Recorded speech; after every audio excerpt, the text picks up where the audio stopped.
because that implies that the West in itself, if Israel falls, the West is next.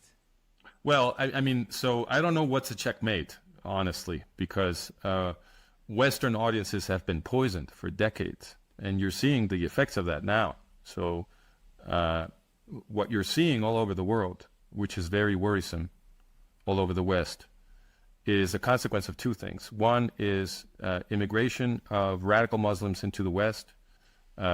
Many of the people protesting in Western cities are radical Muslims, but a lot of them aren't. A lot of them are people who've been poisoned by woke. And I saw woke happening when I was teaching, when I was getting my PhD at UCLA. This was already beginning to happen in a big way.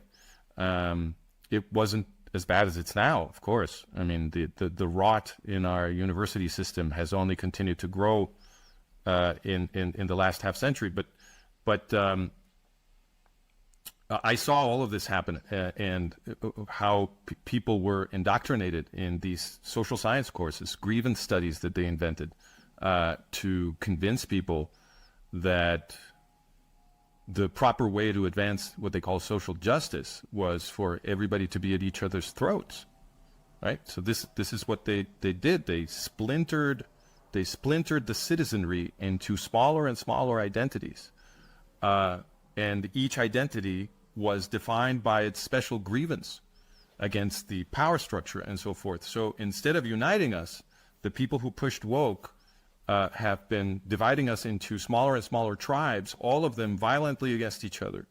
And of course, that's useful to the power elite, right? The divide and conquer strategy is very useful to the power elite, but woke has been very bad for us. And some elements of woke are truly poisonous. They make people unable to process moral questions. So now we see people demonstrating in favor of Hamas. How is that possible? Hamas is not shy about its goals. The constitution of Hamas, what they call the Hamas covenant, is quite clear. There's no ambiguity in that document. They say that they're fighting infidels. They don't say they're fighting oppression. They're fighting infidels. It's a religious holy war. It's a jihad. And it's not just against the Jews in Israel. The jihad is a general one. It's just that they're in the Middle East and the Jews are right next to them, and they're going to start with the Jews. But the program won't end there. They're very clear about that. So this movement, which is anti-Western, which wants to murder and enslave infidels, is being defended by the first people those infidels are going to kill, those Muslims are going to kill, if they ever have more power, right? If Hamas were to take over the United States government, the first people they're going to get rid of is all these LGBTQ activists who are demonstrating in favor of Hamas. Those are the first people to go. We have no beef against them. Gender identity, who cares? The West transcended that a long time ago. They're pretending that we haven't, right? They have to keep inventing these fake prejudices that we supposedly still have. We don't. Westerners are very tolerant about that stuff. The people who are going to be terribly intolerant are these people they're now defending. So this is evidence of woke sort of destroying the ability to think critically. And that happened in the universities. Now, when the universities are destroying the ability of people to think critically, you know that something very evil has taken over the system. Because the university is the place where you're supposed to be learning how to think, how to apply critical thinking, how to do science, how to separate myth from fact, how to compare hypotheses against each other so that you can improve your models of the universe. That's what a university is supposed to be doing. But what the universities have been doing is they have been teaching people that politics is reality. That whatever your politics are, and you have to have the right politics, because if you don't have the right politics, you cannot be tolerated, right? The university is supposed to be the place where all different viewpoints are tolerated so that we can all learn from each other, so that we can find errors in our models by challenging each other, right? That's what a university is supposed to do. But what they've been doing for a half century is telling people that the only thing that matters is your political position, and the only political position acceptable is the moral position, and the only moral position acceptable is the one that woke people are defending. Well, that sounds a lot like Islam, right? Islam is, in structural terms, maybe not in content, but in structural terms, is the core of Islam is you're only a good person if you agree with me. And if you don't agree with me, I'll kill you. That's Orthodox Islam. That's what the Quran says. Your viewers shouldn't believe people telling them that radical Islam is somehow contradicting the Quran. It's not. The Quran is page after page after page of a crazy obsession with infidels and how to punish infidels, right? So it's not true that radical Islam is somehow radical Islam is Orthodox Islam. People should understand that. And which is not to say that we have to make these caveats. It's not to say that there aren't lots of good Muslims out there. Of course, that's true. There are many good Muslims, and some of these Muslims have been bravely defending Israel. I've seen some videos going around by Muslims defending the Palestinians from the oppression of Hamas and defending the Jews from the attacks of Hamas, and saying the only way the Palestinians are ever going to be free is if Hamas and PLO Fatah, by the way, are completely defeated. And they're right. And there are many good Muslims. But the thing that people must understand in the West is that when a Muslim is a good person, they're bad Muslims. So they're good people. There are many Muslims that are good people, but that makes them bad Muslims because the Quran doesn't want them to be good people. The Quran does preach holy war against infidels. It's all in there. And people shouldn't believe Western academics who say otherwise. They should go read the Quran.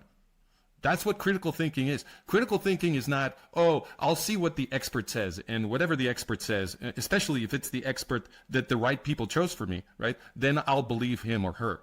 That's not critical thinking. Critical thinking is whatever Fransisco said, I'm not going to believe it. I don't want anybody to believe me. I want people to do critical thinking. Critical thinking is Fransisco said something, I don't buy it. I'm going to go check it. That's critical thinking. So when Western academics say that Islam is the religion of peace and bullshit, people should go read the Quran. That's the first thing they should do. Yeah. Go read the Quran. See if the apologies that are being published and spread by Western academics and the media about the supposed peace of Islam have anything to do with what is written in the Quran and the Hadiths. Go read it. Francisco, I don't think, I have to underline and stress it out because I don't think that it's not being said enough and stressed enough and underlined enough that I think the underlying message here that you're saying, that you're expressing here in a way, it's of course, a brief parenthesis, but I saw a video of an LGBTQ member who transitioned from man to woman, but I'll show you the video. I'll put the video on the link. But so what we call a trans woman now. Yeah, and he was or she was strongly defending Hamas and the Palestinian movement, and people were commenting, okay, go to Gaza right now and see how they'll host you. Wouldn't last a second. Wouldn't last a second in Gaza. And that's the important thing, and the important thing here is that, like you say, it's all mediated from the media and this reality, this postmodern reality where these connections happen, where Hamas is not affiliated in any way whatsoever in freedom, rights, and nothing. If you want to do the comparison, most people from the LGBTQ community would say, I would strongly support Israel because Tel Aviv is one of the most gay-friendly cities in the world. Of course. Look, we are so tolerant about gender diversity in the West, so tolerant, and that we have been letting the gender activists bully us for a long time. Yeah. In Gaza, they wouldn't be able to bully anyone.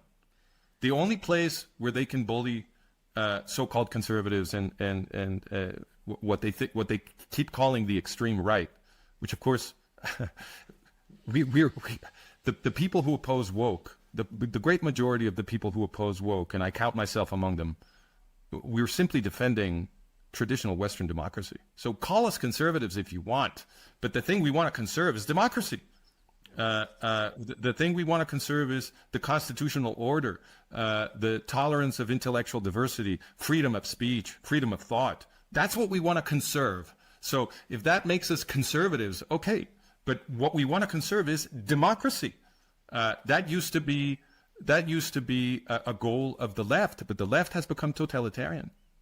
Yeah, and that was exactly my question. And like you say, it started to conserve the Western values that we cherish. And so you write in Management of Reality, Fransisco, you write that the democratic simulation is ending. That's a very strong statement. And so my question that emerged from that is, do you think that Israel, right now with the war with Hamas and the potential war of escalating, do you think Israel is the last line for defense for the West and for democracies? And what would happen if Israel falls? Okay, so thank you for this question. It's a very important question. I think the way to answer it is the first thing people should do is they should think back to World War II, right? Because but World War II, it's not the only case. I can give you many examples, and if time permits, I will. But it's the recent case. It's the one that people are most familiar with, and it's a very dramatic case. So think back to World War II. What we saw in World War II is that the people who were hell-bent on murdering the Jewish people in Europe were very bad for all of us. See, this is the thing that people really need to understand. The Nazis were very bad for all of us. I'm not Jewish. People ask me, well, why are you expending so much energy defending the Jews? You're not even Jewish. And I'm like, dude, I'm not. This is not an act of charity. I'm defending myself. This is self-defense. This is Western self-defense. Anti-Semitism is a danger to the West. We saw it in World War II. So the anti-Semites, the people that wanted to kill all of the Jews, what did they do? They plunged us into a world war. The entire planet was sucked into their war. The anti-Semites are very bad for us. Very, very bad for us. All of us, whether Jewish or not. So between 5 and 6 million Jews were murdered in Europe in Shoah, in the Holocaust. But of course, that's very important. We can't forget that. Never again. I agree with that. But it's also important to remember that more than 64 million non-Jews were also killed in that war. And hundreds of millions of non-Jews were enslaved, lost all of their rights and liberties, right? Who did that to them? The anti-Semites.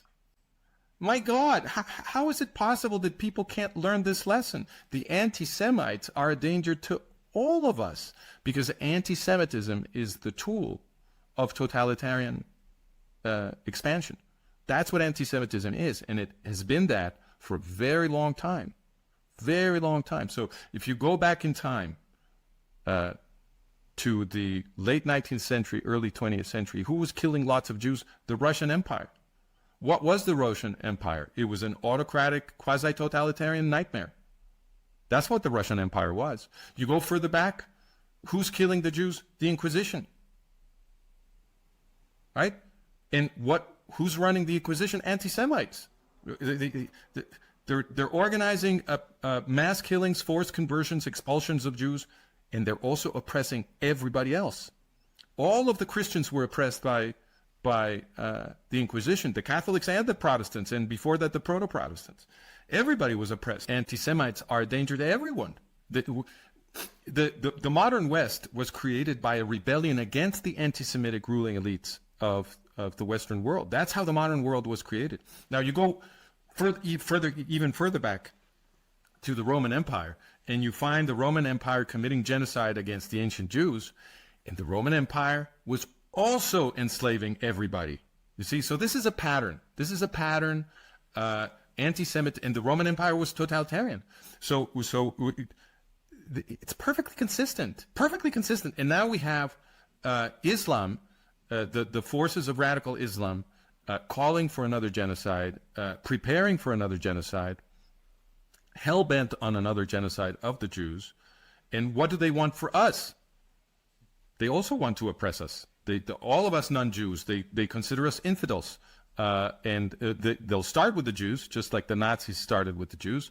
But that's not where it's going to stop. They're coming for us. So we need to wake up to what's been happening in the West. The ruling elites of the West, the power elites of the West, have been importing the most radical Muslims into Europe and into the U.S.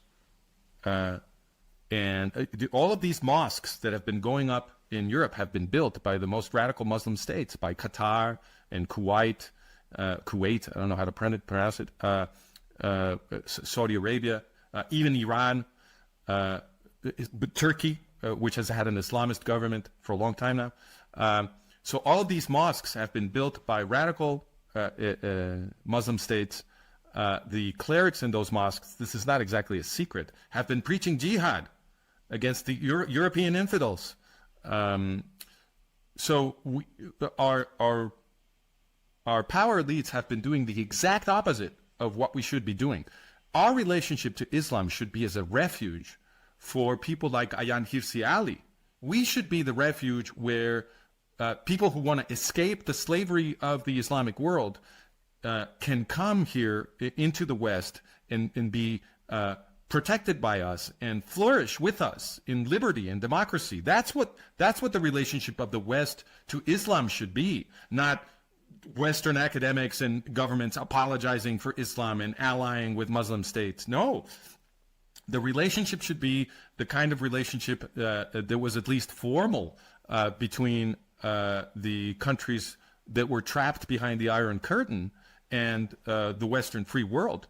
We were a refuge for, this was happening all the time when I was a kid. The Soviet athletic stars would travel to another country in the West to compete or whatever, and it was very common that one or two or maybe an entire group of them would escape.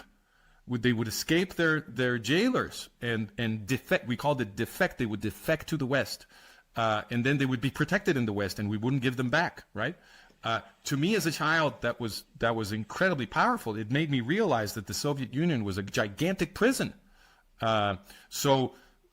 Because the most celebrated people in the Soviet Union were trying to get out. Their star athletes who were treated as heroes inside the Soviet Union, they didn't want to be in there. They wanted to be in the United States or in Western Europe, right? So that's the relationship we should have with the Islamic world. We should be the refuge for the people who want to escape.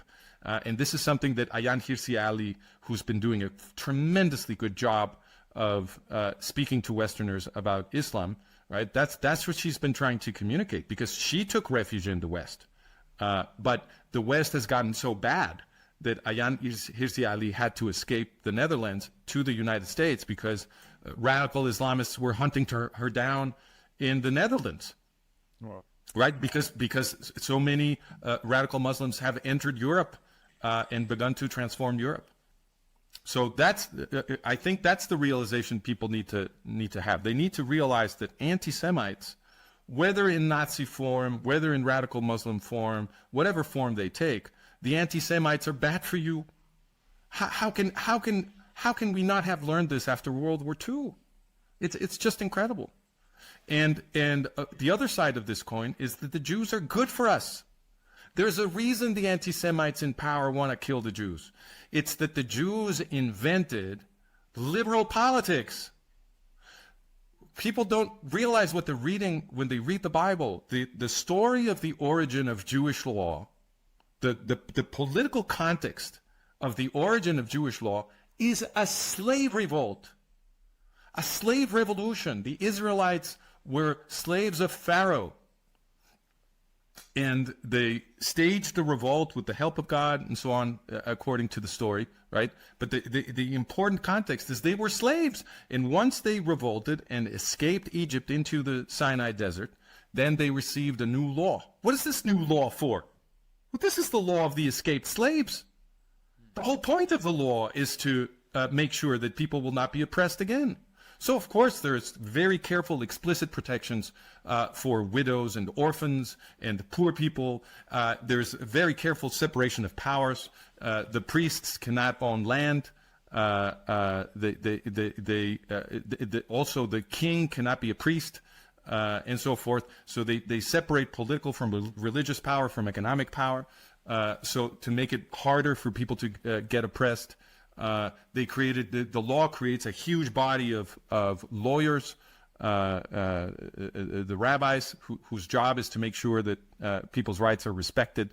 The Jewish movement was moving society towards the total abolition of slavery. They are the original abolitionist movement. There is a category of slavery of slave in Jewish law, or it's a bit of a mistranslation because the so-called slaves could only be slaves for a period of 6 years. On the sabbatical year, they had to be freed, and even while they were really indentured servants. But while they were indentured servants because they were paying maybe a debt or expiating some crime or whatever, they couldn't be mistreated. And any evidence of mistreatment would immediately get them freed. There's a law that says if you're missing a tooth because your master mistreated you, automatically you go free.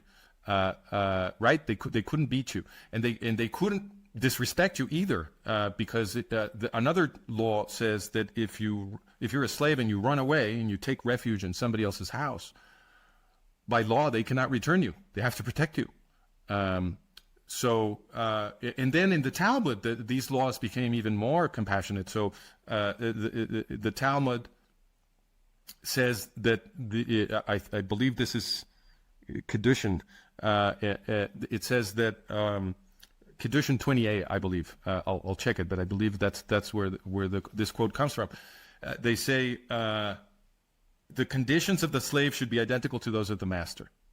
So if you're breaking the law, if the slave's bed is inferior to yours, if your slave's bed is inferior, if the slave is eating worse than you are, you're breaking the law. The Kedushin 28 says the conditions of the slave have to be equal to the master's. Well, that means they're abolishing slavery. That's what it means, right? So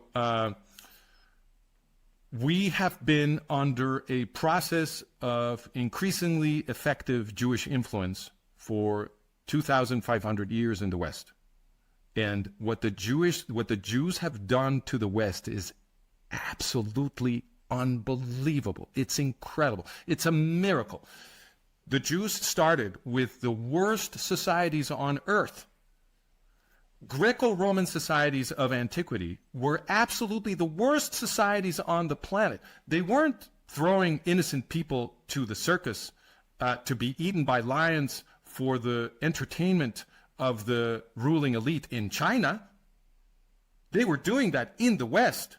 The West was the worst place on earth. It was run by a psychotic ruling class that thought it was fun to watch an innocent human being just burst in blood because a lion was digging its jaws into him or her, right? And they thought it was fun to have human beings fight like a cockfight of human beings fighting to the death in front of them and them cheering like animals. That was the psychotic ruling class of the West. Those are the ruling classes that our corrupt educational system teaches us to admire. We're supposed to admire the Greeks and Romans for their political. I don't mind admiring them for the scientific achievements. Those are objective. They're non-controversial. But they teach us to admire them also for their political achievements. And they tell us that the Greeks and the Romans invented democracy. Bullshit. These are the societies that supposedly invented democracy in the Western narrative that people learn in school. And what they're not learning is the true story, that Western democracy is a consequence of the Jewish principle, which then becomes a Judeo-Christian principle, that every individual human being is equally worth in the eyes of God. That principle, that we all have equal worth in the eyes of God, is the essential principle you need to establish a modern democracy. Equality under the law. Because that's what makes us all voters. It's what makes us all capable of suing each other in the courts and so forth. That principle, equality under the eyes of God, which is the same thing as equality under the law when this becomes politics, that comes from the Jews. Rabbi Hillel the Elder, the most important rabbi in all of history, because Hillel the Elder is the origin of all of Jewish jurisprudence. So all of the secondary halacha, all of the law that was developed in response to real life situations and changing historical circumstances and specific experiences that people were having, disputes that needed to be resolved, and that required that you derive a specific secondary law from the Constitution, which is the Torah. All of that stuff, which is fundamental to Jewish civilization, all of that stuff has its origin in Hillel the Elder, because the Mishnah is, which is the beginning of Jewish jurisprudence, starts with him. Now, he said, Hillel the Elder said, that all of Jewish civilization is based on the commandment Leviticus 19:18, which states, love your brother as you love yourself. Love your neighbor as you love yourself. This is Hillel, the most important rabbi of all time, said, look, our entire system of thought is based on this one commandment. And everything else is just details about how to apply this commandment. Love your neighbor as you love yourself. That's the essential ingredient for democracy, because if you love your neighbor as you love yourself, then, of course, everybody should have the vote. Of course, different identities should be tolerated. Of course, we should talk to each other gently and live in peace and try to help each other. And that's what democratic Western peoples have been trying to do ever since the revolutions of 1848 finally defeated the feudal order that had been subjugating us for so long. Right? So the future of the West, in my view, the defense of the West, which is going on, the West is being defended. People should not despair. Don't despair. The West is being defended. We are defending it. The podcast revolution is evidence that the West is being defended, and that we have a way of talking to each other now, thanks to the new technologies, even though they're trying to censor them, but they haven't been terribly effective yet. And we have ways of talking to each other. You and I are doing it right now. And we are defending the West. And more people can join us. Don't despair. There is still time. But we do have to work together. And I believe the future of the West depends on people realizing that the thing that kills the West is anti-Semitism. And because it's the tool of totalitarianism. We saw it in World War II recently. It's so clear. It's unbelievable. We're seeing it again with radical Islam. So what people need to realize is that fighting anti-Semitism is the same thing as fighting for yourself. It's the same thing as fighting for the future of the West. It's not a gift to the Jews. You're not doing them a favor. You're doing yourself a favor. Once Westerners understand that, once they understand that fighting anti-Semitism is fighting for their own selves, for their families, for their country, for the future of their civilization, then the West will survive. But that's what we need to, that's the message we need to communicate to people.